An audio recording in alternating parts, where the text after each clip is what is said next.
grab the thingy.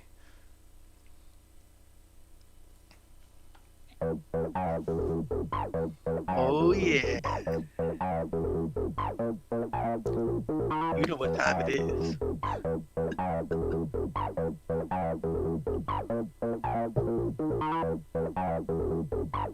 Awesome. I'm just gonna leave Schmooster big as long as Schmooster wants to do that.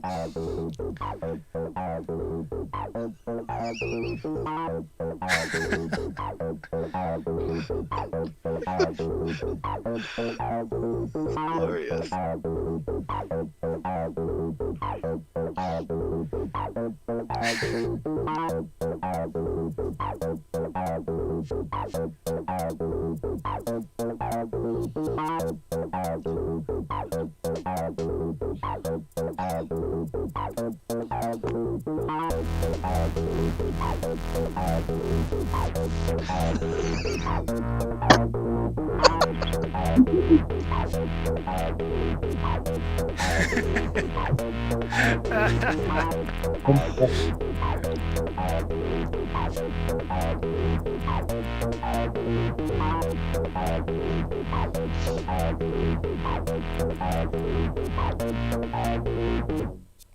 Welcome to this week's What the Heck, where we talk about nothing.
Alright, so I'm gonna keep playing, and y'all just tell me what to do, or just critique it. I don't care. You can do the old man Muppets critique if you want. If I want to get drunk, I have White Claw. If you know what White Claw is, you know that's a joke. Ooh, I like that.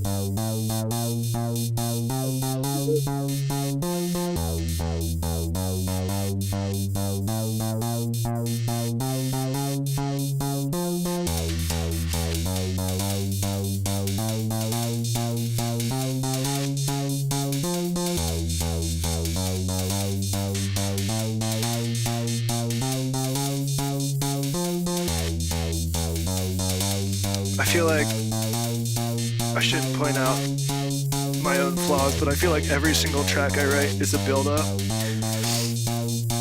I mean, that's not a horrible way to write a track. And then there's no drop. Okay. But we'll try. I noticed that it's exceedingly common for every track you write to be like a build. To be like, oh yeah. It's always what I should say, it's always ascending.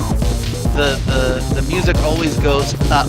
The bass line never goes down in pitch. It always goes up in pitch. Yeah, I like going up in pitch because sometimes it makes me feel happier. But I don't know that it always comes across that way, so There was the drop.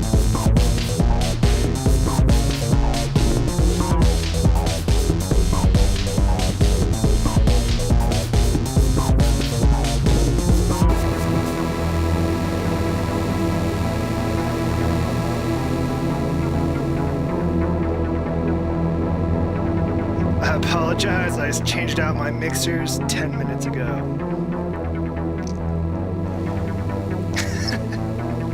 Sounds good. I'm not hearing there's not a lot of line noise. Not that I would be able to tell with your Your synthesizer. Yeah, I pulled the maker heart out of the mix so that now I'm only using it to listen to the laptop and my music at the same time. That's it. And I'm not hearing any line noise anymore, so somewhere in there was a ground loop.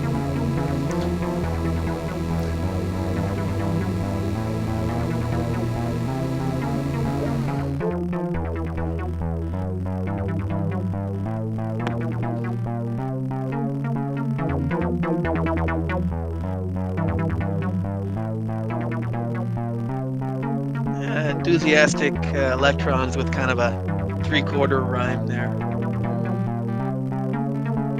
Half rhyme. Hey Data's mom, tell your mom I said hi. Hey enthusiastic electrons. Tell your mom I said hi. That came off more rude than I expected. I was just trying to be friendly.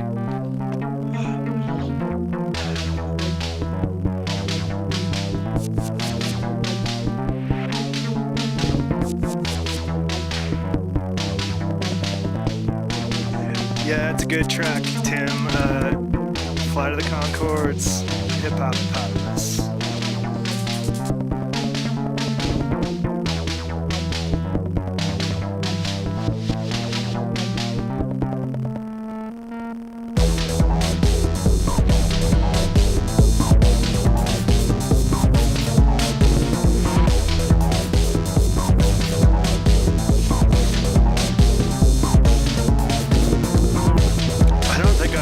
Synthesizer since we started playing, other than to adjust the volume knob.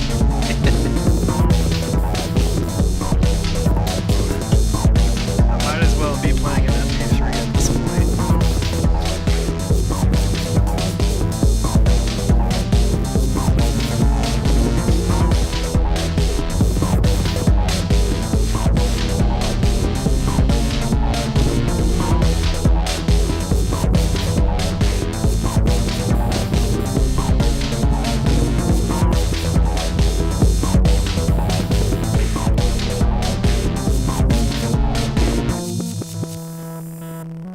I just realized something. What'd you realize? I feel like I don't know how to use my own equipment today. Because on my attack release envelope generator, 2.5 centimeters wide, if you're curious, it's got a knob that goes from negative to positive. And I'm pretty sure I'm running it through an attenuator after it, so I could have just used this knob instead. Yeah, it's gonna be a good night. It's like almost the weekend, right? I mean, kind of. It's kind of halfway. Yeah, we're basically there. Actually, I think Wednesday is sort of like, if you call Wednesday halfway there when you're talking about the work week, it's sort of like hiking down into the Grand Canyon, getting to the bottom and being halfway there because you have to hike back out. Ah.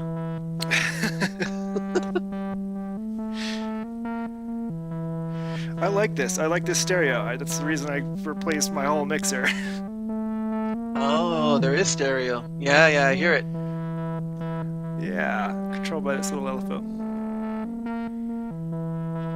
So, how exactly do you do stereo with voltage? Ooh, that's a good question. In this case, I mean, there's mixers that do it, which I want, that I don't have, but I'm using that. This is through the Ikari. Oh, okay. Ikari, yeah. So it's just going into the stereo spread input with the spread pretty wide, and then it just makes magic. Yeah, it magically makes it stereo. I know people use like the performance mixer from WMD, and they're able to you can just put voltage in and control the panning directly. Yeah, totally, and that's one that I have my eye on. After last a week or two ago.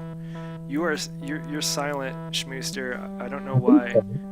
I haven't muted you. Oh, Oh, you kind of Oh. burbled in right there. Hold on, you came in a little bit. Yeah. oh, really? Oh, I think that's the crime thing is weird then. Oh, well, we can hear you sometimes.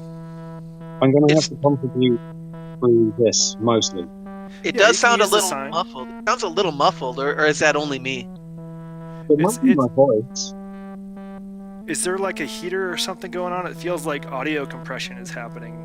Like when it tries to take out background noise. Like, is your voice the probably same pitch as the it's got background the noise? echo cancellation and noise suppression on replay. I can't understand you. I'll turn off noise suppression. I think it's related to the Restream Chrome thing. Oh, well, you sound good now. Well, that might be because it's not trying to compensate. Yeah, now it sounds a lot better. Huh. Oh, now it's in portrait mode. Cool. That's Well, can't work out how to use this thing. Ooh, man, that drum brute impact has a nice. It's just like instantly good drums, man. That's really cool. it's cheating. It's cheating every time. It's really good drums. And you know what I figured out the other day? Again, having this for a year now. Is that any better? I can hear you, so I don't. Yeah, that's fine. But what I'm going to do is turn the volume down on the drum brute while cranking. I'm going to crank it all the way up here. But it has some like really gnarly distortion when you crank the level way up on each, like all the way. The burp Way. came through great, by the way. Excellent. Good test. I didn't realize I did that. All right.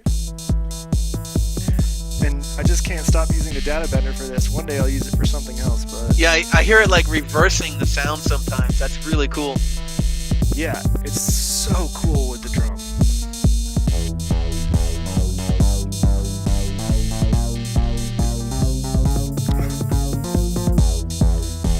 Yeah, I do like to walk it up. Let's talk about all of the cliches that I do actually. One of the things I like to do, like most of the time things just start off as like, here, let's change the camera so it's extra dumb looking. I go, what note is this going to be? And be like, cool.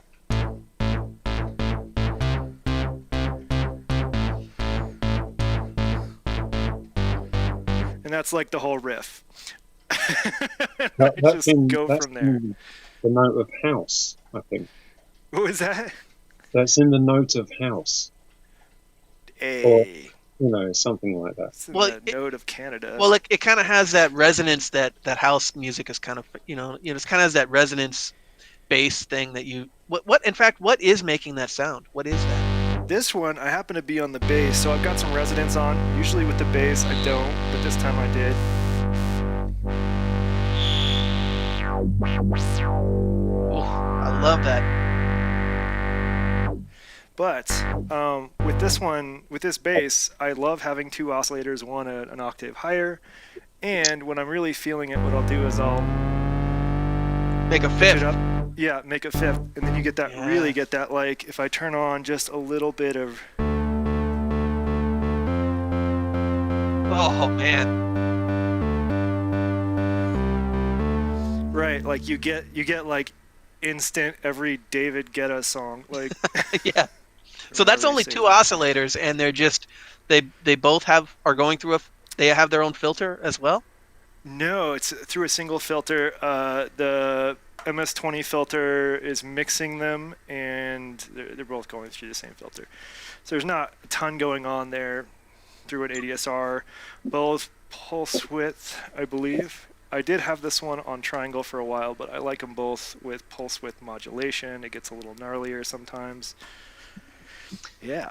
So Yeah, that's how you get- I love square basses. I keep trying to use triangle. I keep trying to use other waveforms, and I just always go back to a square because you can do pulse width modulation, and It just has a lot of overtones, which is really good for low notes because then you have a more complex harmonic series. Yeah, and I agree. And if I start with a square, like there's pros and cons. Starting with a square is fun to do a lot of subtractive stuff too. But if you, this is another very beginner mistake I made a long time ago. It's like when I put the square wave through distortion, it basically does nothing. Usually just makes it worse. And the only way to get it back to happy distortion is to put a filter ahead of the distortion with resonance to where it's no longer a square wave. Yeah. Yeah, there's nowhere else to go. You can't. You can't clip like a square wave. You overdrive a square wave, and it's like there's nowhere to go. It's just it's just a crappy sounding square wave still. See, I've got the FM aid. What was that? I've got the FM aid and the pills, which is a PLL thing, and I think between them they predominantly deal in square waves somehow, but I don't understand the mechanics, so I just feed them with everything and see what happens. That's good. I mean, that's cool. I'd like to. I want to hear that. When you're messing with that, ping me. Enthusiastic Electrons asks, "What's the best shape to distort?"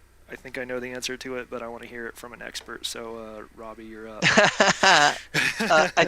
I'm gonna give a cop out answer because obviously it's personal taste. But for me, the answer is the same as everything in synthesizers, and that's the best shape to distort is a constantly moving shape, because that's what makes synthesizers so cool. Is that you should never be static. Things should always be in flux. It's about the movement, not about the destination. So if you have a constantly changing shape and you distort that, then the distortion makes that constantly changing shape change as it changes. So yeah, it's about interesting things which generate interest somehow. Right, and that's a good one. Good results. So, like if you had, I think if you had one of those, like an oscillator that can smoothly move between shapes, like between square and triangle, for example, that would be, I think, a really good one to use control voltage and then put it through a distortion, because you would hear like the distortion sort of hit on and off between those waves. But I think anything triangle-ish tends to feel the most distorty, but I don't know. Yeah, I mean the obvious go-to answer is like a sine wave, because you have everything to gain. You know, everything. That's what's going to change. That's what's going to needs to change the most. It has the most room to change, but that's kind of the easy answer. Yeah, and I will say the sine wave is like my favorite wave in theory. It is like totally my least used wave. Yeah. And it's not because it's bad. It just happens to be on the oscillators I built. It has significantly lower output, which makes it just trickier to sort of mix in when I'm doing stuff. That's about it. I do love it on the mini log. It makes some of my favorite sort of like, we call this patch Sine Lord. But there's like a square in there too. It's just all sine waves, but there's some movement. It just sounds a little squarey. That's great. That's an awesome sound. There's definitely some extra wave which has yet to be discovered. Certainly. There's only so many shapes at the line, you know? Like, yeah, maybe it has to bend into another dimension and it looks like our standard waves, but it has extra properties. I don't know. Yeah. 3-dimensional wave. Yeah. Actually, have you seen that software called Wave Edit? That it's designed for you to use with wavetable synths, right? So wavetable is where, for those watching that don't know, wavetable is where you basically have a computer and you draw a small waveform, and that's your waveform. And with this application, you can actually draw it like with your mouse the waveform, and it'll show you in a graph the relative strength of the overtone series. Or you can click the overtone series and drag up the strength of the harmonic series, and it will produce the appropriate waveform. That's Right. super fascinating. You can And just discover banks of wave files that people have created using this tool off their website as well. Yeah, yeah, that's the other thing. Yeah, you can share them, and it works really well with like the Swan from 4MS and a bunch of other wavetable synths that I have none of because I want a wavetable synth. I well, pronounce I was just gonna demo. The closest I have is this Micro Freak, Oh, that's but I can like navigate. Like this is me picking different wavetables, but like on the wavetable, you can hear like as I go through the It morphs through it, right? Like it's morphing through the various waves in the table, which is really cool. So it's one of those that like super boring if you're not animating any of that, but if you're like using an envelope or LFO or something to animate that wavetable, it gets really cool. I had the experience of using the Piston Honda at Perfect Circuit, and I was just playing around with it, and I was like, none of these sounds sound great. All of these sound kind of crappy. I kind of hate it. And then I took an LFO and I plugged an LFO into the waveform control, and I was like, well, now this is my favorite module, and I want to buy it. I want to buy it like right now. It just instantly I went from hating it to loving it in the time it took me to plug in one LFO. Yeah, and that's I feel that way about a bunch of like there's a bunch of modules I've either made or used that I would say were like kind of boring at first like that, and then I did like one thing like plug in an LFO. Like the iCurry is a great example of one that like as much control voltage as you want to pipe into the various inputs, like fill them up and it'll sound great. Like that thing just only gets better. Yeah. That's kind of the schmooster approach too. Is to yeah. I mean, fill as much CV as you can. It works in this case. It works really well. I think the only two jacks I don't have plugged in are the right input because I'm only putting in one channel. Yeah, but my approach kind of comes down to creating your own stone from which to carve something from. Like, there's a lot of slicing away of stuff that needs to be done with all of the bits and pieces that I found I can do. And it's all kind of in parallel at the moment. And I'm marching towards spreading it out and having it occur as separated events in time with a little bit more deliberation. That's a really interesting approach. I think it's really cool to, because it's easy to start with like noise and then filter that and put in some resonance, and then you can do stuff with that. But you don't start with a noise signal. You kind of generate not noise, but it's serving the same purpose that noise would, and then you can control it. I would love to like throw something like voltage block and do some really precise CV sequencing and like filter it or cut it, do something weird to like turn that the crazy noise into. I love what you do. It's like nothing. It's like completely 180 degrees out of phase with what I do, and it's like amazing to hear because it's like something that I almost want to say I could never do that. I'd say it's not yet musically oriented. It's technically oriented. I don't know. I think it's good. There's lots of really good bits in there. Like there's lots of little happy accidents and things. Like sometimes I forget to like end a stream when somebody stops, and then I want to say blasted by schmooster music because the volume level is usually higher than whatever I was listening to. But sometimes there's really good things that I'm like, oh, I hope that repeats. Sometimes it and then it never does. So I think it is musical. It's just my expectations are like a stupid phrase repeating just like every song I make. I've got a problem in that I find I find certain patterns in music to be a distraction and to be too deliberately placed.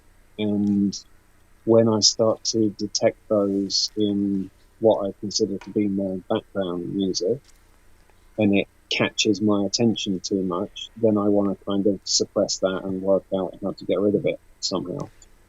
It's a bit of a weird mechanic, because I also want it to sound pleasant, or like amenable, at least to me, while that's going on.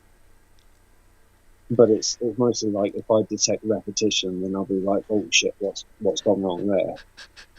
Like, it That's doesn't the make opposite of sense. me. I totally like repetition, and I'm like, all right, I want to introduce a little bit of schmooster here, so like maybe I'll sequence this CV like.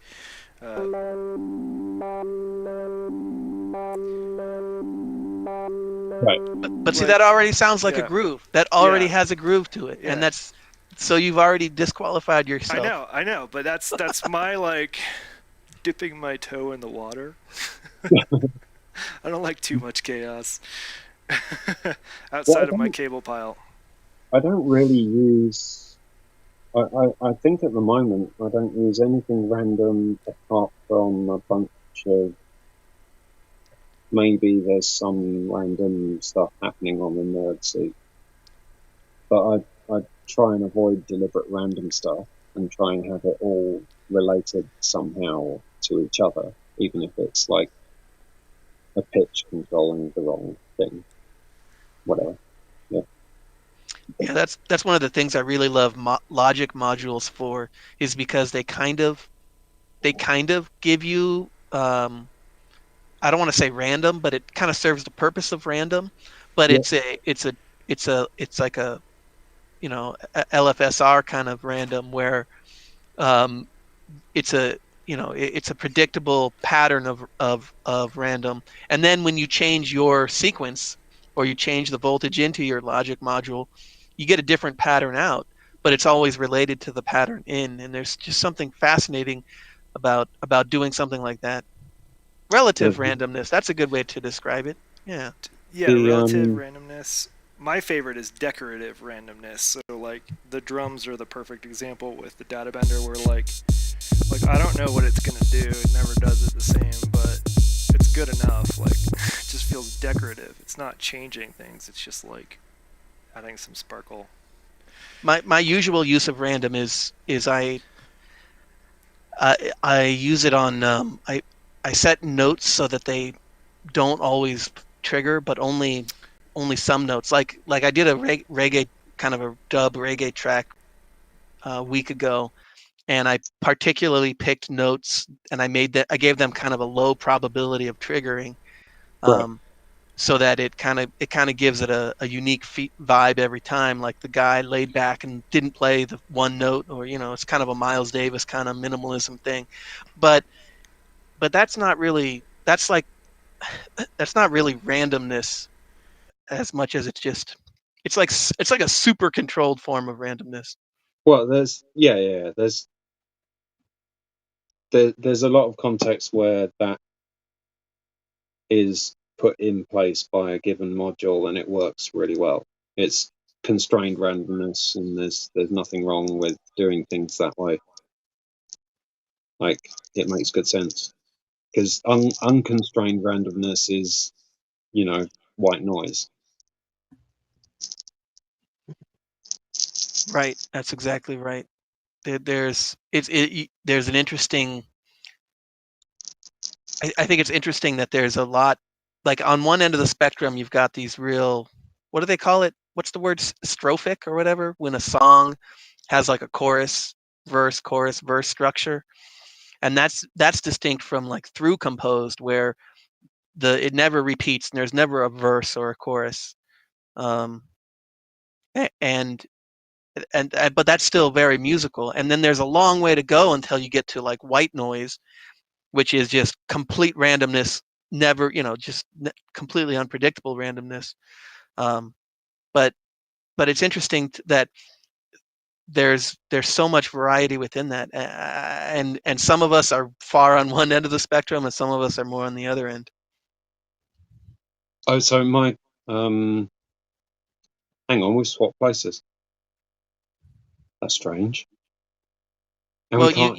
you disappeared for a moment, and now you're back. Oh, I can't hear heck either. Can you hear Heck? I do not hear him. I hear you just fine, though. Can you hear me? We're Oh, going to I have had to. myself muted the whole time I was trying to Ah! talk. Uh, I thought we were but going I to have did to not. listen Yeah, you to just disconnected for a second, so that's why you swapped places. But Under My Umbrella. Eh, eh, eh, eh, eh. enthusiastic electrons just said like they thought they preferred complexity to the point of seeming random over actual randomness, which sort of just like Yeah. Yes. describes the enthusiastic sequence there. It's like complex. It's complexity.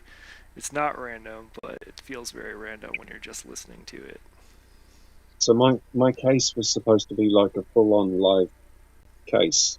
You know, you take it and you go and you perform something live, and it just seemed to end up being a thoroughly complex oscillator in multiple modules. Like it just makes noise, and it takes a lot of work to try and make it make less noise somehow. You know what? The white noise just got me thinking about white noise a bit, and I every time I hear the phrase white noise now, I immediately think, oh, I wish I had a fixed filter bank. Because the first thing I would do is like mic up the heater behind me or sprinkler or whatever makes consistent white noise, and then filter it out until it makes a specific tone, and then go There from there. must be a film called White Noise. I'm sure there's a film called White Noise. There's got to be some artist. It's probably a French film. That feels like a future like horror movie, Yeah. sort of in the same genre 2005 horror movie. as what is it? Get Out. I It had definitely. Michael Keaton in it. Oh, in White Noise, Michael Keaton. I love Michael Keaton. I've definitely used I've done that, but in a limited way. What you described with an equalizer or a fixed filter bank. Yeah. I've done it, but in a degenerate form with a bandpass filter. So like one channel, right? Yeah. And I really fucking carefully dial in the cutoff frequency so that it's exactly the frequency I want, so that I get this Right. crazy weird resonance right at the frequency I want, and it sounds awesome on like a snare drum sound or something like that. Yeah. See, that's what I want to do, and then have that as a sound source, like build a bass line or whatever it happens to be in terms of pitch range. On your mini log, do you find the cutoff functions quite like that? Heck. The mini log, you know what? It does have. It seemed to me it's got a weird angle for that kind of slight sub-resonance sweet spot. Well, it does have a nice filter. It's similar to the MS-20 filter in that it's got some really sweet resonance, but it's a little happier. It's a little more Icarus-like in terms of the resonance. It's not as like harsh, but I think it is an analog filter. I don't think there's bandpass or anything on there, but that does have me thinking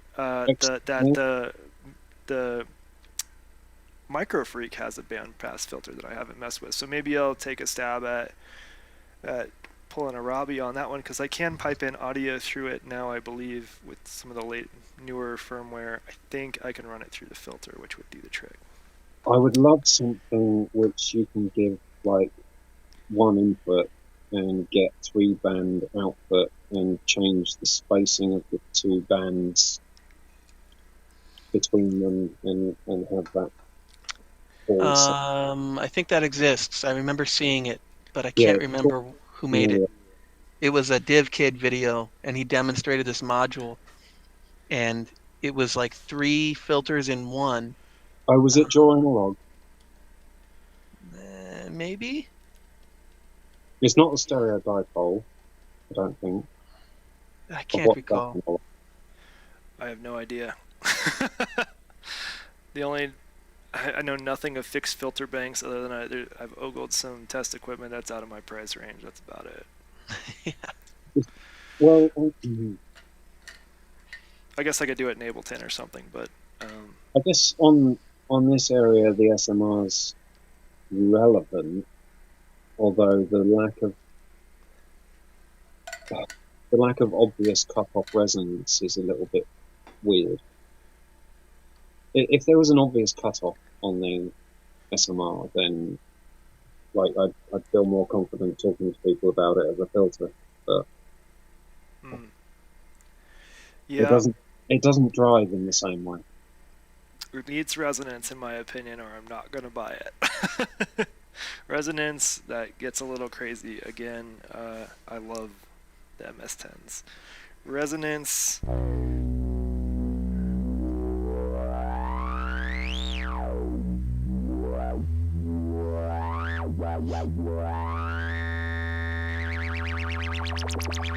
Oh man, listen to that.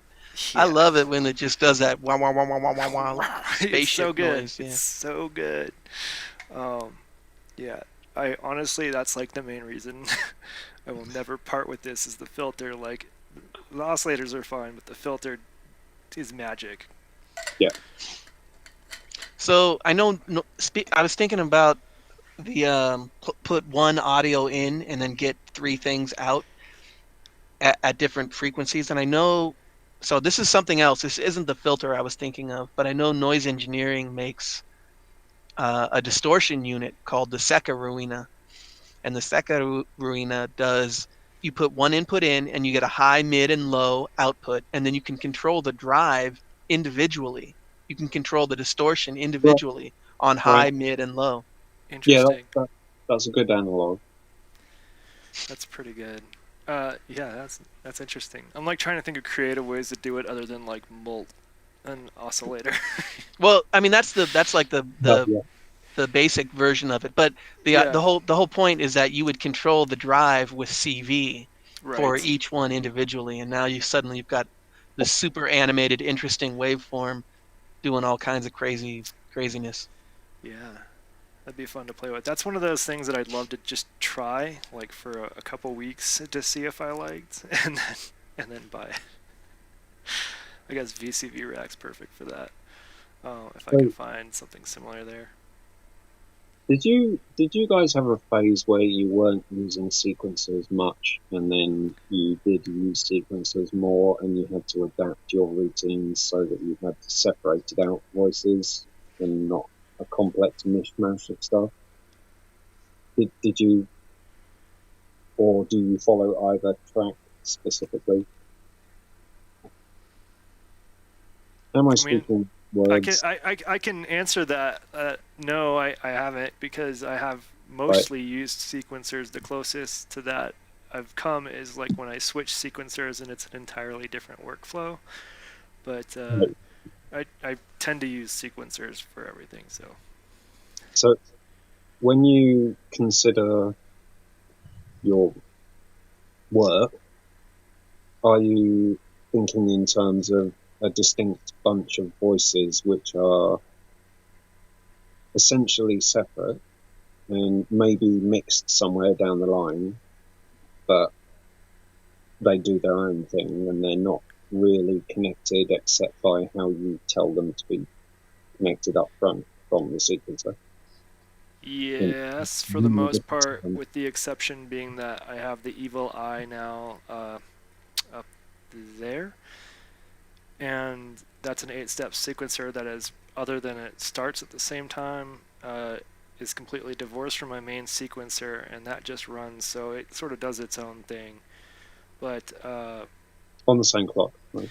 But yeah, it's on the same clock, but I have it right now switchable, so if I click this, I can like do some cool things with it. Like you saw, I can crank up the speed. I saw it light up, and oh yeah, look at that. So I can switch it, which is really nice because I can get the like really sort of intense sounds with it, depending on what its CV is touching, I guess. I've got to say, I am leaning so comfortably on the arms of this chair now. you got the best chair. Worth the investment, man. Very good. It's the best chair. I'm very happy with the best chair. I will have it. I will take it. I will not eat for 2 months, but I mean, I just did the same thing. I've been sitting on an IKEA chair for years now. Yeah, same. And it was I hurt. So I was like, I'm getting that one Herman Miller chair that everyone likes. Used obviously on eBay, and hopefully it works. But yeah, I tried to get one of these used, and then the guy backed out on eBay and said, "No, sorry, it's gone." And then it's still there on eBay.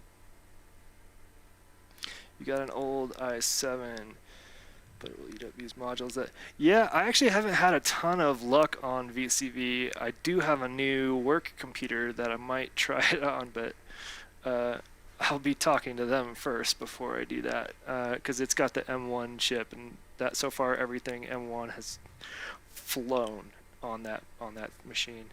The trick is just don't configure it or expect it to do multi-threading, and then push it to the point where it starts to crackle, and then that's your limit. I mean, I don't have, none of my computers are slouches, but I think the performance of VCV is just pretty much atrocious on Mac at least. Get into visuals. Do visuals in OBS. They're fine. Visuals, yeah, maybe so. I don't know. I like my visuals right now. They're pretty basic, but they do the job. What, your face? You write your Not name quite. across the screen So sometimes. right, okay, I do this thing sometimes too. I like that a lot. I guess it's I not I thought even you meant like pointed at. right now, this seconds. Yeah. I like the sans serif font.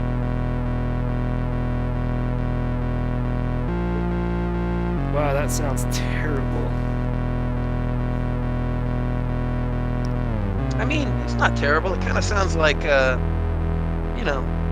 catching evil Pokemon or something. I don't know. It's the evil dungeon level. Anyway, I like I like the lower phi visualization, so probably stick to. I mean, if I can find a good digital one, I'll do that too, because digital can be pretty dang cool too. Yeah, I've been using I've been experimenting with Winamp version 2 from about circa 25 years ago. It has this awesome visualization plugin called AVS, and it turns out it works with the line-in audio, and so it can do this cool visualization, and it looks great. That was what pushed me over the edge. I So don't know what you mean. with What? messing around with visuals, Oh. for a while, I was quite what's the word? It's not jealous, but appreciative of Ben Brown's cubes, pure data. And so I've been searching for a suitable method that feels like I can work with it somehow. And I've landed on a few extra effects in OBS, which would have been nice to find earlier. And the Praxis Live environment, which lets me do some sort of processing sketches and a whole lot more. So let me ask you about your Streamlab or Stream Effects or whatever. What's it called? The plugin you're using in OBS? What's the name? Stream Effects, OBS.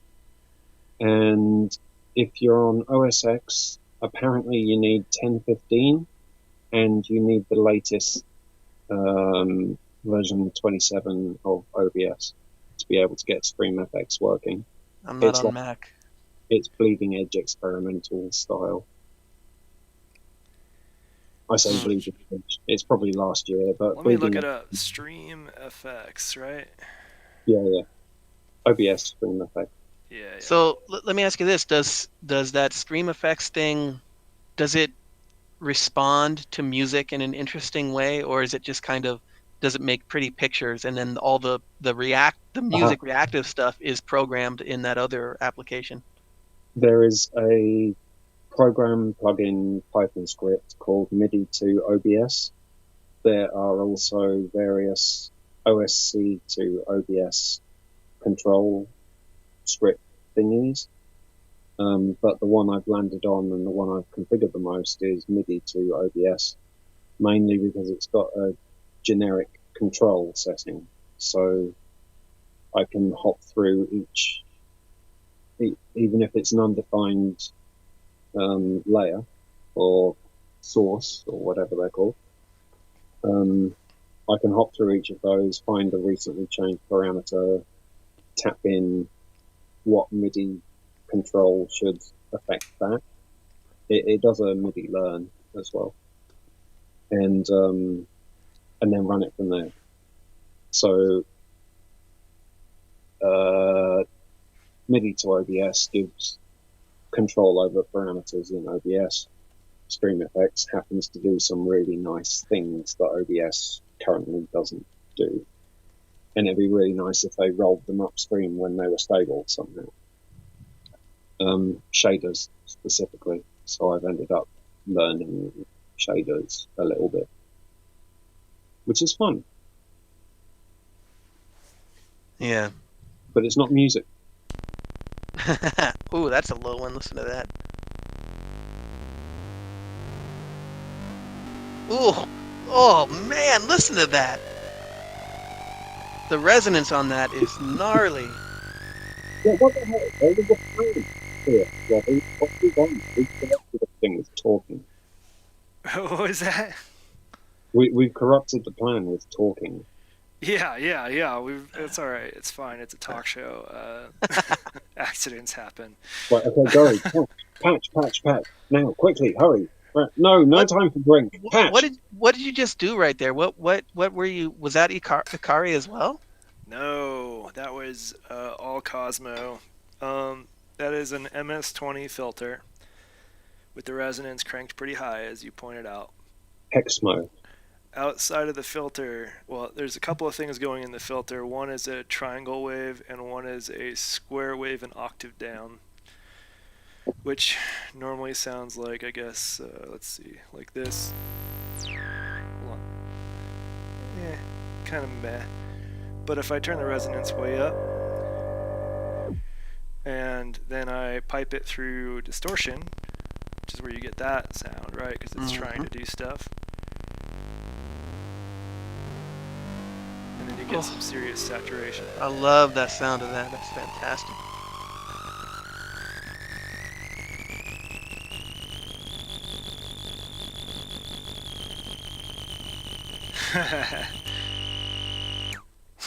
But it's mostly the filter because the distortion's not doing a ton, but it does saturate a little bit, which is pretty nice. Anyway, I like doing that. There's a very specific range on the filter that the distortion loves, and I try to stay there. It's almost the, how was I calling it? Like the vocal range where it sounds very Formant-like. Yep, I know exactly what you mean. Yeah. It's funny how you'd think like, okay, I'll put this waveform through the distortion and it'll sound good, and it kind of doesn't. But then you put it through a filter, or one of my favorite things is putting it through a compressor right after the filter. Then suddenly you get this wild, insane sound. So you really got to chain things together. Yeah, and to answer some questions, it's the MS-20 filter, so there's a bunch of clones of that in Eurorack, and there's a bunch you can make your own. There's schematics for it everywhere. This one's the Rene Schmitz filter, I believe. Yeah. And the distortion is a clone of the Rat fuzz pedal, the Proco Rat, that I turned into a Cosmo module right here. And I still need to add some CV controls to it, but it does the job pretty nicely. Yeah. What happens if you use a compressor on CV? What was that? What happens if you use a compressor on CV values? Compressor on Well, CV. the thing is there's typically like 4 values. There's attack, release, there can be threshold, there can be makeup gain that can be associated with it, and you can also control you can do like a sidechain effect where based on one input, based on the input of sound 1, it changes the volume of sound 2. So Right.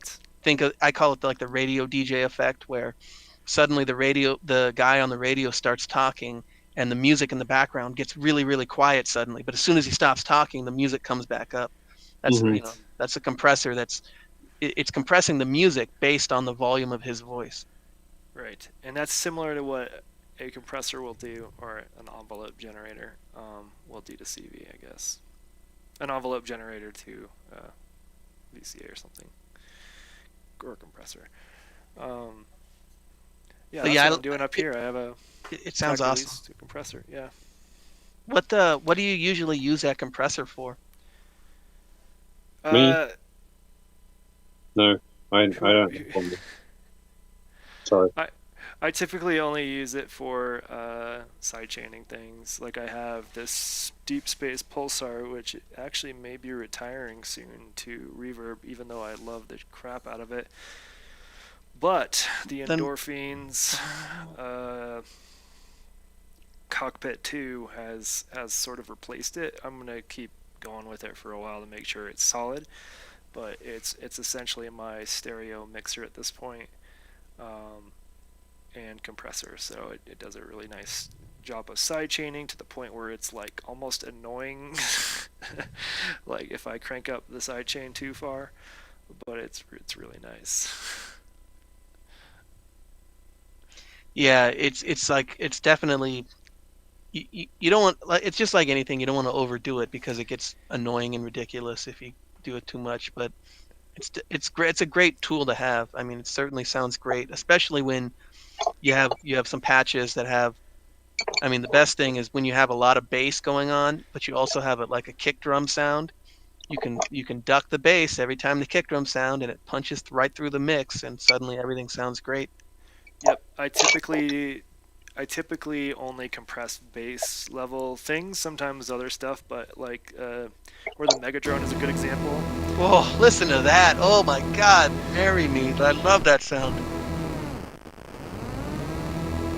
Yeah, Megadrone, but with some ducking. And I can crank it up. That's just like pretty low.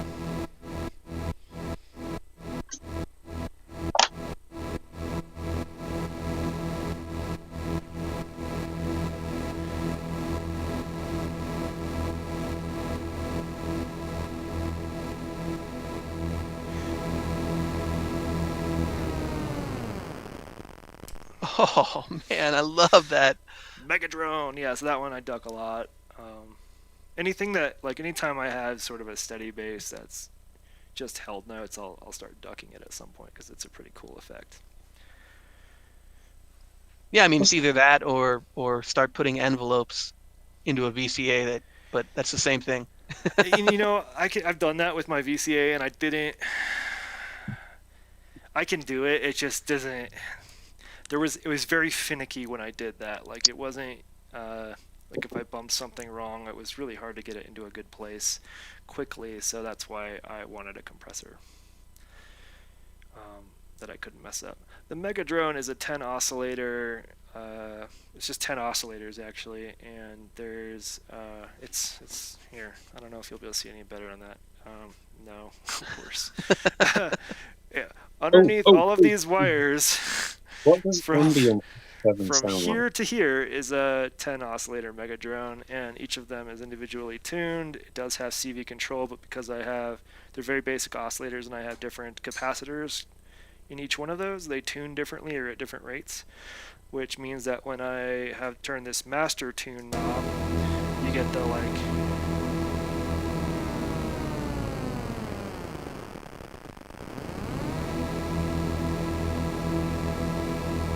get that like THX effect.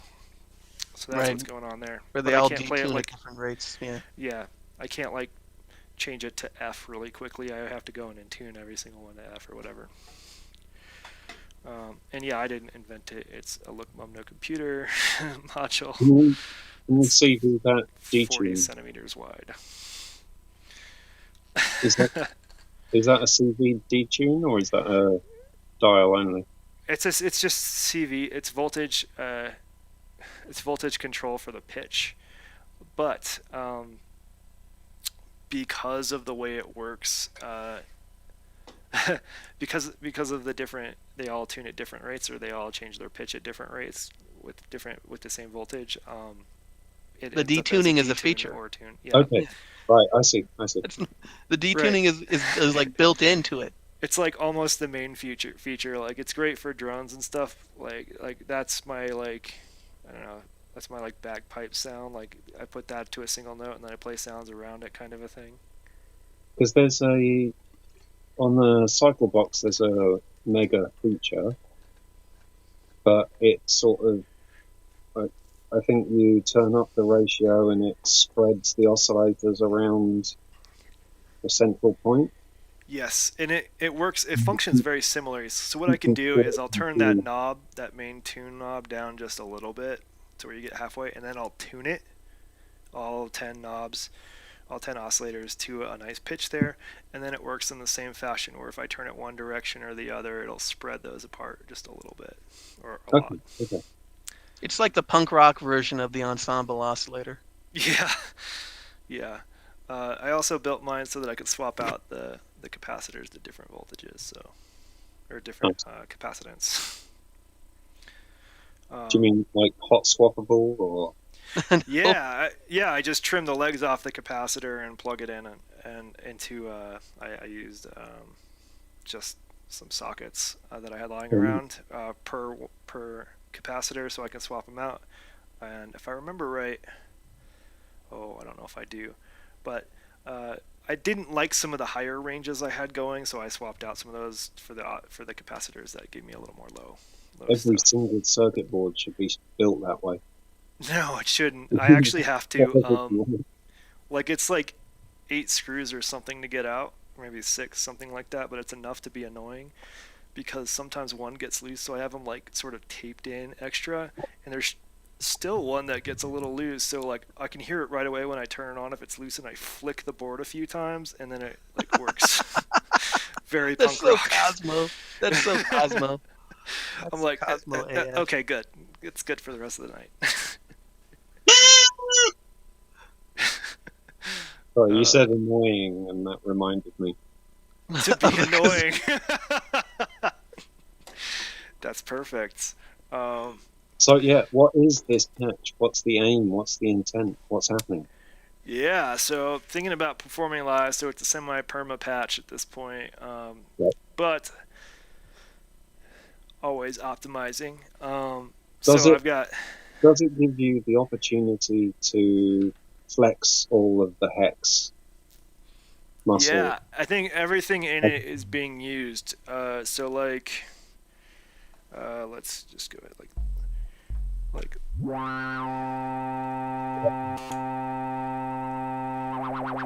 So that's got like I've got an LFO voltage controlled for the speed, the rate of it, tied to the same envelope as the filter on this voice, but I've also got like phone dial going, reverb, distortion. So like this is the voice I use for lead stuff, so that's why it's very customizable. Like if I turn off that, so I can get quite a range just from that. So that one's got the most special effects. It's the specialist effects. Second voice just goes through this crazy filter thing, and then through, I agree. What was that? Do you view the top row as a voice, or are you just saying that because you're focusing on one module that happens to be on there? No, the top. So the different rows, like they do have their different functions. This box is sort of a self-contained lead and bass if I want it to with the MIDI. Like this, if I'm only taking one box, I can take this and be happy. That box has more like utilities. Like this is pretty much all utilities with outside of the honk.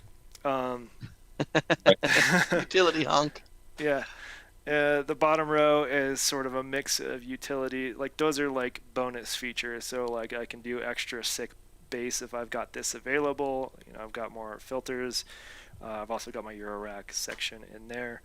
So that's how that's sort of set up. But I basically have 4 main voices. Well, 3 really are actual voices. So I've got like this weird one. That lead I talked about earlier, and then this one's usually like pretty bassy. And the Mega Drone. But the Mega Drone, while I can sequence it, like it does have an ADSR connected to it, and that's what I just flipped on and off. I usually do it manually because it feels more fun. Yeah, I mean, everybody likes to flick a switch. Yeah. Like, I don't have to worry about hitting the correct pitch. Like, I mean, I can play it on the keyboard, I think. Let's see, like, one of these does it. Screaming at my MSP yesterday. Maybe it's over here. I don't know. One of these can do it, but I don't know. I don't even remember because I mostly, again, just... what are you connected to? Anyway, doesn't matter. Yeah. So I have a question, and this is a general question. I constantly take out every patch cable and completely repatch things and do things totally different. Sometimes I'll make a snare drum sound a certain way. Sometimes I'll use another way. I've made bass sounds in like 3 or 4. I usually use 3 or 4 different preferred ways to make bass sounds. I do all kinds of different patching. And so my question is that weird? And like how much do you completely unpatch and redo everything in a totally different way? Very weird. You're wrong. Very good. That's what I wanted to hear. Thank you.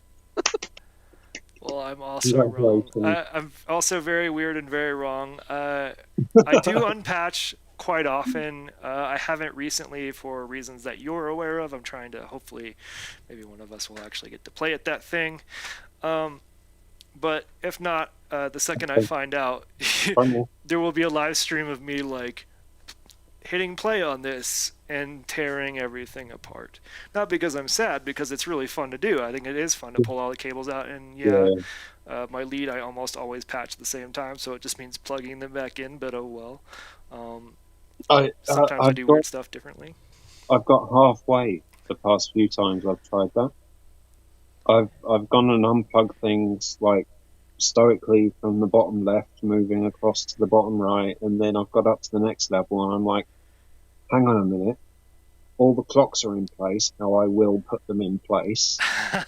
All those things are in place, how I will put them in place.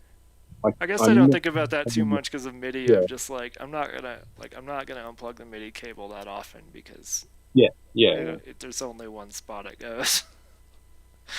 I pretty much have the little nerd acting as the twin of the Percal at the moment. Percal? That Befaco drums thing. The little nerd just sits next to it, and every time I change it away from that configuration, I'm not happy with it, and I put it back. So there's some rationality there that's... I mean, at some point, what was I gonna say? Yeah, I mean, I do. Unpatching Eurorack is like the most fun ever compared to Cosmo, because it's like you can almost just grab a fistful of cables and pull, and nothing bad happens. Like these 1/4-inch jacks, they're like solid. You gotta like put a hand on the wall and pull. Like if I tried to, like. This whole thing's coming if I pull. I don't like the idea of people keeping their cases vertical on that basis, unless they have like an L-shaped base, like something to add some geometry to that kind of equation. It's solid. Like these are just sitting on top of each other, and it's really solid. Like maybe a little kid could pull it down, but it's literally wobbling as you're moving. That's okay. It's not going to fall over. It's 20 centimeters deep. Well, your rack case is 20 centimeters deep, other than Colin Benner's. Okay. Maybe with the lid on. But I do like starting from scratch, even if I am gonna do the same thing. At least I usually end up down different paths or going like, oh, I've been wanting to do this one thing for like a week now. Let's do it. Yeah. Somebody send me a "Do Not Tip" vending machine sticker, please. That would be sick on the side. Tilt, yeah. I mean, there have been a bunch of patches where I've tried stuff. Like, y'all saw me when I first got this. I was using this as like turning Cosmo into a my interpretation of a drummer from another mother, which totally cured me of the desire from a drummer from another mother. Like, yeah, I want one, but I mean, I can also just make one. So um, that's pretty rad. Um, yeah, I love it. I do. There is module news. I just heard. But For me, at least, I get excited when there's new modules in Cosmo format coming out because that's almost like it's like once every 3 months or something horrible. Um, but on their horizon, there's a sequencer coming out, which I probably won't get because this Evil Eye is sick. Um, but more importantly, there is a MIDI uh, MIDI to CV drum module, which is designed, I think, for 16 channels, so 16 triggers out, which will be nice. sick because that opens me up to more drum machine type things in this box. Because Robbie is almost right, and keeping everything in the box is awesome. So I'll be able to sort of do that going forward, which I will be had really this cool. discussion about a compressor specifically earlier on today with my friend, and they were foretelling the virtues of studio equipment compressors and how you can get a much cheaper one that'll do a much better job than what you could fit into a Eurorack module. And then they looked at the jelly squasher and they went, oh, actually, that's really nice. I can't, I can't fault that. Like maybe the cost, but like that's really nice. And I just went, yeah, if I have something out of the rack, I'm going to have funny cables going to and from it back into the rack, and it's going to be awkward and in the wrong place. So, You just don't walk over there. Just what? sacrifice that part of I the look room. down, I'm like, yeah, there's a section I just don't put my feet now. Yeah, okay. There are many of those sections. Most of them are filled with bottles, or they were until yesterday. I mean, I think I am slowly able to. I'm really excited about this. Slowly able to reduce my dependency on this wall over here. So like, I guess like all of these machines, um, and be able to use this as essential. Like I Yeah, hardly ever make noise out of the SEO2 at this point. yeah, yeah. Uh, Microfreak That's I it. love because it's almost modular, but everything else I almost never touch. MS10 being the exception because it rules. So I sort of, I followed that path and on a sort of smaller scale, gone all modular and then tried to integrate other things more as well. Like I had the mini log off for a while because it wasn't modular. I had the analog 2 pole off because it wasn't modular. The rocket wasn't plugged in because it wasn't modular. And slowly I've just brought those back in because I mean, they're a part of the studio. Like, I love that you had them off because they weren't modular. yeah, That's yeah. not at all why I don't use them. I can just like get the sounds I want quicker Well, with it this a was, lot of the time. early days fitting with the ethos of like with the Earth Modular Society, so I'm going to just do modular things and focus modular. And, the word does not stop and no other words get an edge in. But after thinking about modular stuff for a while, I was like, hey, I've got all this other stuff I can also use. And then it went on from there.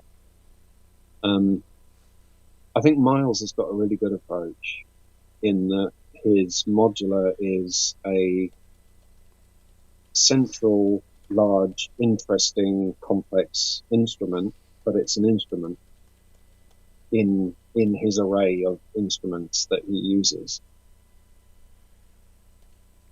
And I'm also interested in seeing his future explorations and how dense they get. Yeah, there's something to. I think it's really helpful to think of it as an instrument and less as individual modules. And I mean, obviously, that's not super common with a modular synthesizer, but it I think it is common to think of it that way when you have. There's a tendency to go that route when you have outboard gear, when you have a box that's sitting on the table next to your rack. you look at that box as a discrete box, which it is. But to me that's the biggest reason I'm not super interested in little standalone toys, is because I don't want to get locked into thinking of it only as that box. Well, they take up desk space. That too, that's a problem too. Yeah, I mean my desk space is literally my dresser. That's where my synthesizer lives. You can see, like, my desk space has. Oh, we can't hear you so well. Yeah, fix your microphone. Oh yeah, there we go. You can see my desk space has grown up. Like I built this Yeah. this for my, like. There's a shelf here with a hinge on it, the board for these to sit on because I need a desk space, and also I just like, there's more access when they're vertical. Like I think actually vertical is the way to go, but that's me, for controls. But yeah, I've been pretty careful. Like I think Robbie, you're right. Like I've been pretty careful about what I've acquired. After a certain point, like the Micro Freak and the uh, Minilog XD were both picked up because I wanted both polyphony and some pretty wide variety of capability, and both of them are very. There's a ton I can do in the box that I don't get bored with. But yes, they're their own instruments. I know they both have CVN and all that, but I never use it, so whatever. It's fine. I want to ask actually, have you ever done patching horizontally? Have you ever laid a synth flat on its back or mostly flat? I I'm thought you glad meant you two. asked. Uh, all of the Cosmo boxes started off flat on their backs because I was testing out layouts before I put screws into the rails. I Hmm. played them for a long time flat. Some of my older videos are them flat on the back. And it is nice, but it's a different experience. Like Cosmo is by nature deep. Like it's 20 centimeters deep, right? So that's, I don't know, that deepish. When you put it on a table and you sit on a chair, all of a sudden you're like a little kid at a dinner table. So it's not as conducive to being flat and sitting, which I think that would actually not be too bad. But if I'm standing and it's at the right height, flat, it's okay. But I find the cables sort of fall down onto it and cover things up a little more. It looks like they're pretty covered here, but I mean, they're huge cables, so I can like quickly reach in and out of these giant gaps. Um, I don't know. I prefer that. And when I cut up some of these cables some more, the next time I do some soldering, like the more I cut them up, the less there's extra length that dangles, and they sort of stick out. And I don't know. I like that a little better than collapsing, but I think that's just a cable length thing, and you can do that with. So for Marco, I just want to say there's a question Oh, about Cosmo. Cosmo is 5U Eurorack. It's the same as Eurorack in terms of like specifications, but it's in the 5U format and it uses quarter inch. Did you want to add anything else? You're the expert. yeah, it's just bigger Euro rack basically, with larger components. Yeah, it's using Euro rack power, Euro rack standards for voltages and all of that. Um, it's not new. I think it's also called Metric 5U, um, but I only ever hang out on the Cosmo forum, so I call it Cosmo. Yeah, what's going on, Schmooster? I'm just Let's. I'm showing what flat horizontal cables end up being like. Oh, see, there's plenty of room to reach in there and twiddle some things. You can sort of see that there's some spaces, but I mean, but like that's just trapped.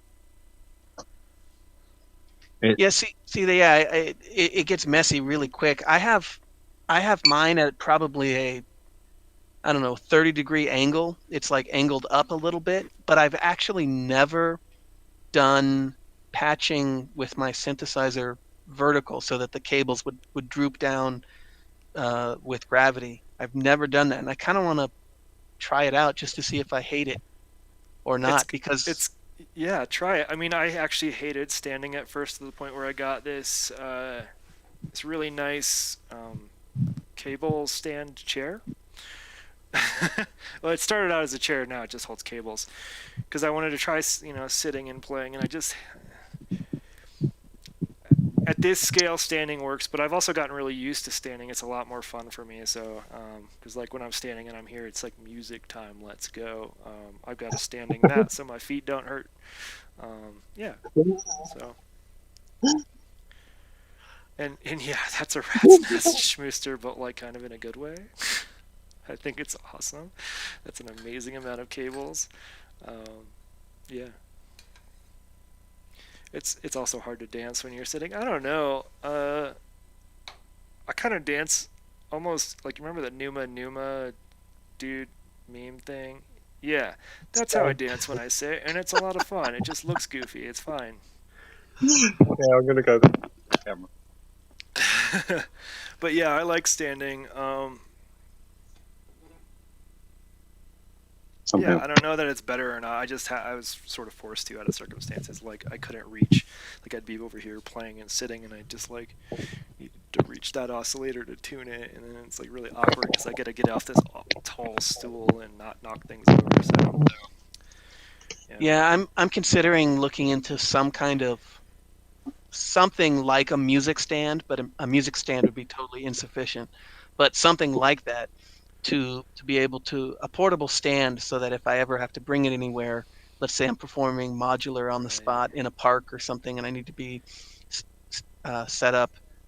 I'm looking into that. I just started looking into that. So if anybody this has is any like a knowledge, stupid idea, but like maybe like an artist easel. Like No, easels are pretty sturdy. you want a magician's table. magician's table, because they have to support a ton of weight and be very sturdy. That makes sense. And they normally come in suitcase format Yeah. because it just has to look like a basic thing you carry with you, and then wham, you've got a table.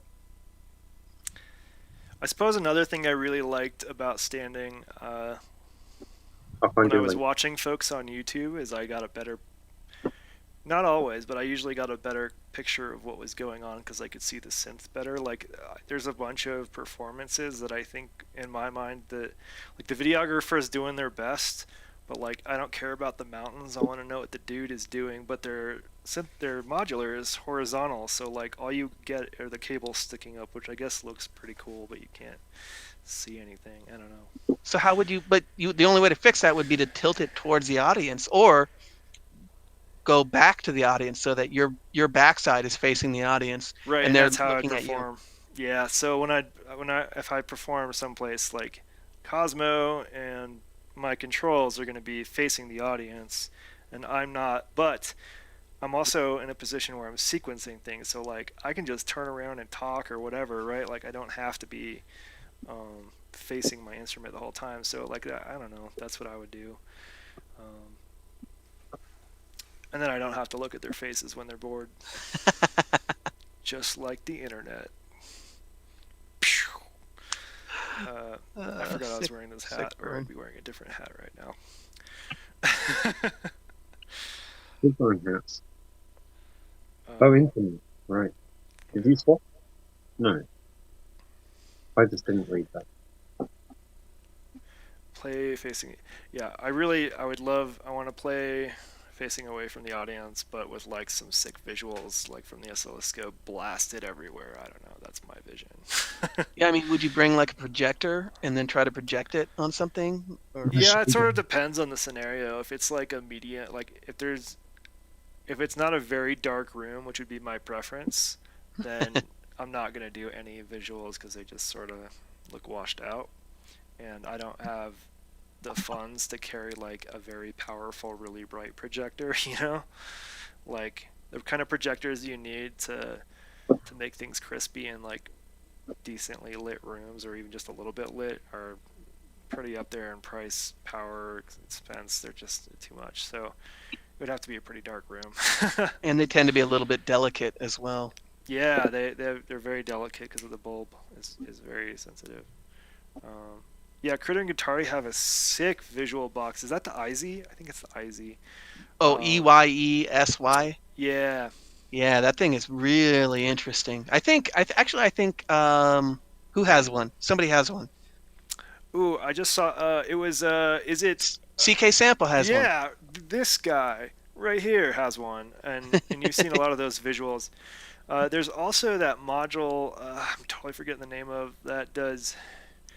It's got to be like a 14 HP module Euro rack that also is doing Oh, incredible visuals. Hypno Yes. Circuit Sleepy or whatever. Sleepy Yeah. Circuits Hypno. Yeah, that's the Hypno.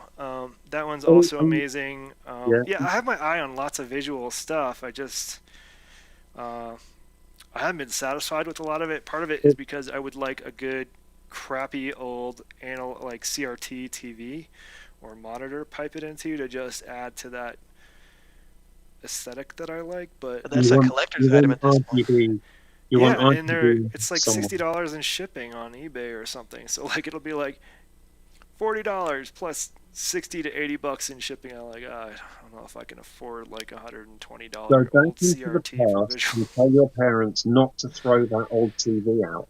They already have. They're all gone. Oh no! You didn't go back into the past. I know. You should do that. Yeah. Wear They're tassels and expensive, feathers.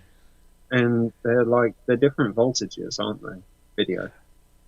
Oh, I need to get some tassels and feathers. That's not a bad idea. That's a different conversation, isn't it? Like, were you talking about the signals between that go into CRT TVs versus like HDMI? But yeah, Like- so if you get one of those Hypno units, I'm sure you can control it. But Yeah. can you control it with audio CD levels? Yes. And does it output non-audio CD? It outputs CD? HDMI, VGA, and composite Yep. video. But then can you not integrate it with other visual equipment unless you route it through it using those particular outputs? You can integrate it with other visual equipment. Okay. It's a pretty awesome module. Yeah, that's the short answer. Like it can't. There's some Anyway, things it can't do in those lines, but it's very flexible. I have more money than I am likely to be able to afford in the next 10 years, probably planned into cases already, so I should start thinking about visual hardware as well. And they take up space. Like the oscilloscope is like this deep or something crazy, and like this wide or something. Like it's a honking big machine, and like you can see I'm hiding it like under the drum brute, but it sticks out really far. It's real awkward. Yeah. Let me ask you this: if and when you perform outside of your basement, do you plan to travel with the oscilloscope? That's a good question. So I would need to know more about the venue, but I wouldn't mind traveling with it because the thing is pretty tough. Okay, yeah, they're pretty bulletproof. That's true. It's I mean, imagine you get it's an already old had brain surgery and recovered from it, so it's fine. It weighs 1,000,000 pounds. I'd basically, if I was really worried about it, I'd build a little box so that the knobs don't get broken off in transit. Like they used to have in schools. And you put the oscilloscope under the overhead projector and you blast that onto the wall. Yeah. Or you just get a lens and a mirror. I guess my school, we had overhead projectors, but we never had oscilloscopes. Yeah, we didn't have All oscilloscopes they do either. is shine light up towards the lens and then reflect it towards the wall. So if the oscilloscope's bright enough, it should just shine. Yeah, like don't turn on the light in the projector. Yeah. Just use the oscilloscope. That could just Yeah. solve that. That kind of solves it. That's a real analog solution. But again, that only works in a relatively dark room. Well, Oh, let me yeah, see. true. Yeah. Yeah, it's not that bright. Like it's bright enough in person, but considering like what you would want to project on the ceiling, it wouldn't be very bright. Yeah. Wouldn't feel I like there's suppose lasers on the ceiling or anything. What we're seeing is a meter or so dispersion, aren't we? Like what I would probably do is put a camera on it. Like even at a concert or something live, I would have a camera on it and Okay. You and go your through a 2020s technology. You know, it's not 1995 anymore. I mean, if we get into a very small venue, and yeah, that would be pretty cool. But also, if it's that small, I mean, people could just see the oscilloscope, So, walk so over to it. enthusiastic electrons is talking about lasers, and I am aware of a there was like a Kickstarter or an Indiegogo that was like a laser DJ laser thing, but it could also people like to use it to pop balloons because it was hot enough to make Oh to melt the no, because it's a plastic. green laser. Oh, Yeah, but it's this really cool thing, and I was thinking that is pretty bright, and that might be a cool thing to do. But I mean, I think it's like $1,000 for the. It's a self-contained box, and it's all in one, and it's really cool. But it's $1,000, and that's I a mean, lot of that money. would be something I would consider though. Like if I was playing live and I liked that look and it looked like if it could mimic that look enough, like on the ceiling or whatever, Hmm. or the wall behind me or something. Yeah, that would be cool. I think that would be worth it. Um, do you think you could also get away with a Jamiroquai hat? I don't know what that means. One of the famous hats that JK wears. I'll probably be wearing a beanie no matter how hot it is. Oh, okay. Right. Yeah. You're not sort of for the big hat. No, Massive. it'll probably be a beanie in Vegas. Yeah, it's gonna be But like whatever yeah. exceedingly hot, and you'll be wearing a warm hat. But the rooms are all cold until people show That's up. true. That's true. You could get a So I mesh. could get away with it for the first like 30 minutes, but after that it's gonna be like disgusting. Um, yeah, enthusiastic electrons. XY. Let's talk about XY real quick. Another reason I want some CRTs, like I actually want more than one. One to take apart and try not to electrocute myself, Yeah, don't do that. because the voltages there are like kind of deathy. But because they're XY, you can basically make your own oscilloscope out of a TV by connecting the right wires. Finding, yeah. I think you need an amplifier too, but that's not too hard to make. Find one in the TV circuit somewhere. Um, yeah, because I mean, the CRT is not much. In my simplistic brain, it's not more. It's not much different than a laser in that it's like a point of light that you can move around X, Y. I think the main thing with CRTs is you need to discharge them after use. So You need to discharge it. So that's the big things. Don't if you've got mess with CRTs if you're not yeah. comfortable with electronics and you don't know how to discharge like capacitors, things like that. Because even an old CRT, you can like touch some the connections wrong on the thing. back, usually Yeah. around the CRT itself, and hospital. Yeah, if you've got a good process in place for test it, discharge, then you should be fine. But Yep. if you sort of Grounded screwdriver. juggling with the CRT, like random wires. No, there's specific like there's ways to do it, but yeah. Where's my show? It might be in Vegas. We'll see. Hopefully it is, but I don't know. My expectations are low. If it's not, you'll know because I'll unpatch and we'll be playing weird stuff on the synthesizer. So, quick question. You mentioned your semi-permanent patching that you are doing. Yeah. That we are assisting with right now. Yeah. Yeah, in theory. Yeah, so it's semi-permanent It does for sound, that reason. it But I'm also sounds trying to like- reduce the number of outboard gear by like keeping most of the mixing here, things like that. It sounds quite like a Hex 7 patch. Yeah. There have been about 3, maybe, or 4 instances where you played something and I felt like, oh, this is distinctly not a normal Hex 7 patch. Have you, in those cases, been aware that you deliberately diverged from this style that you're doing now? Yeah, so those tend to be less to do with the patch because this patch is really very flexible in how it can sound. Like there was that mellow track I played the other day, same patch. Right.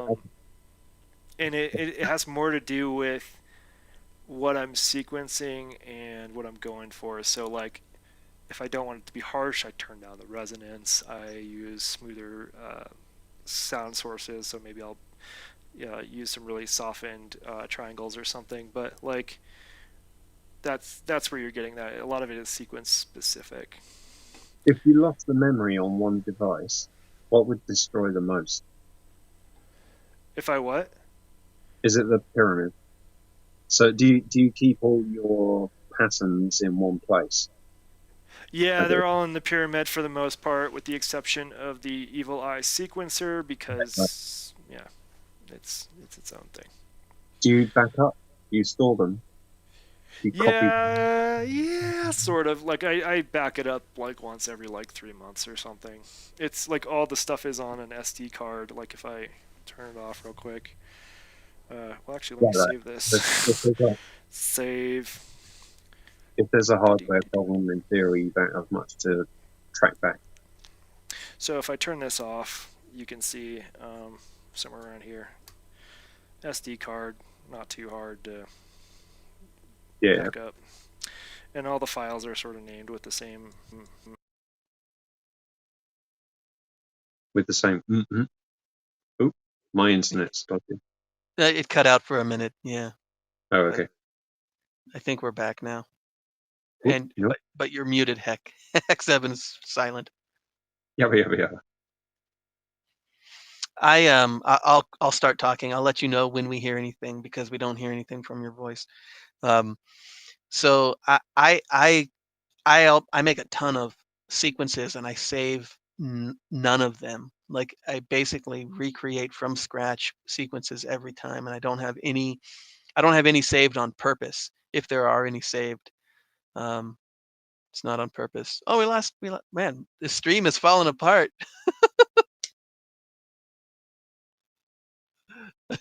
You're nothing. Oh, now I hear noise.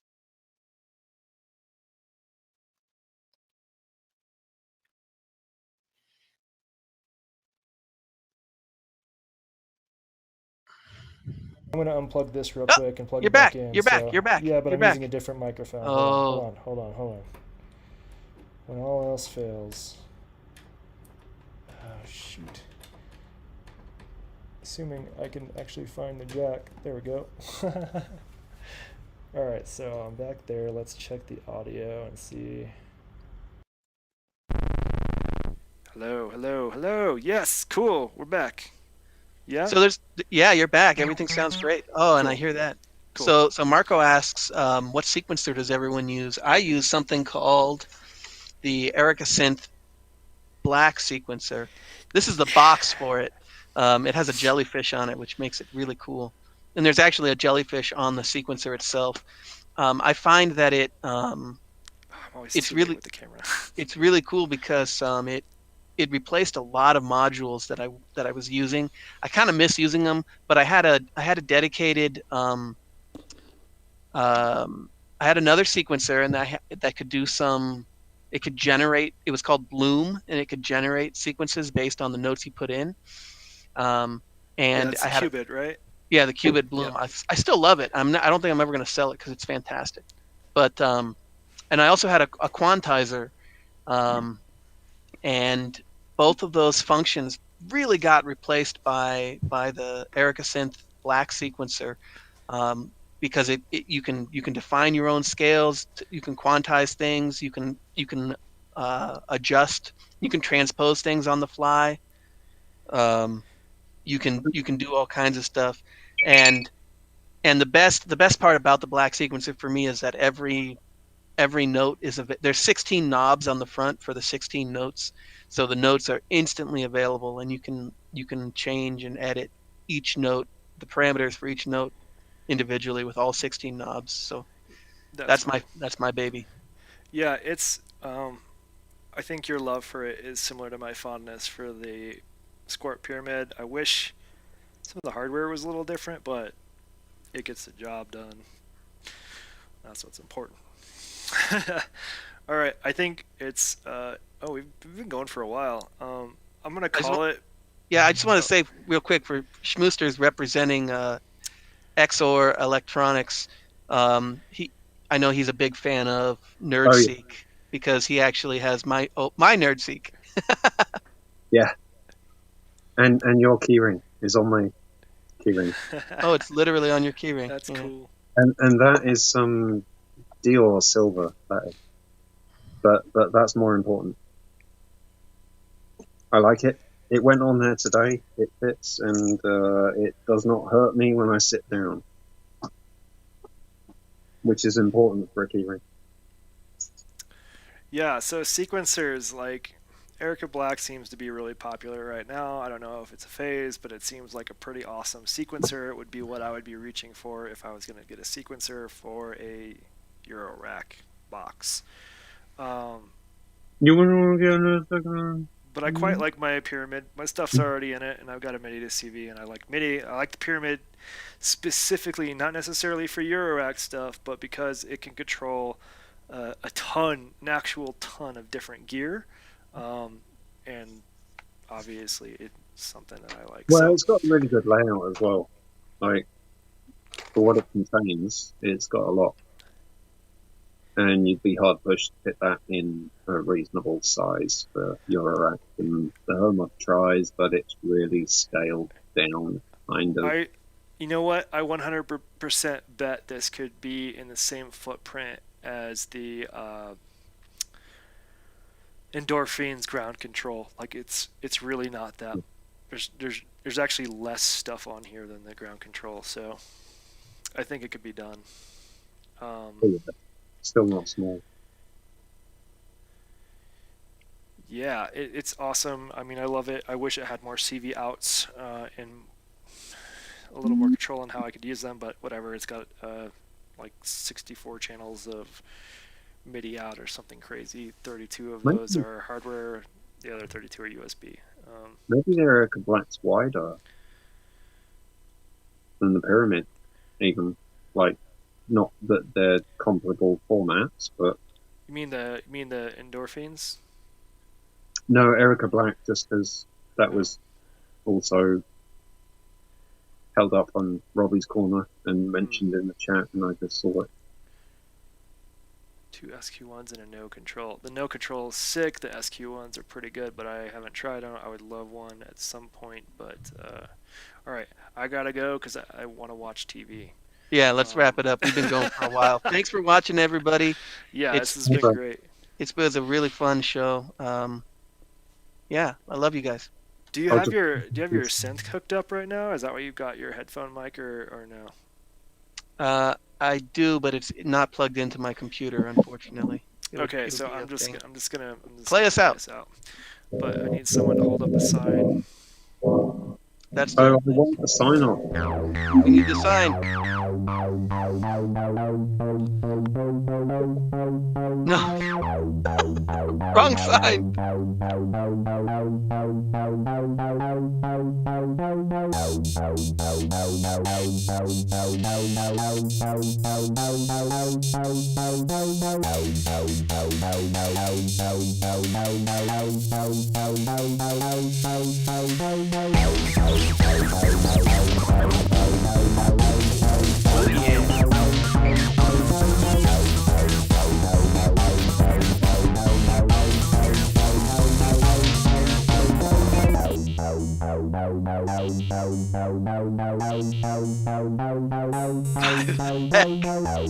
By the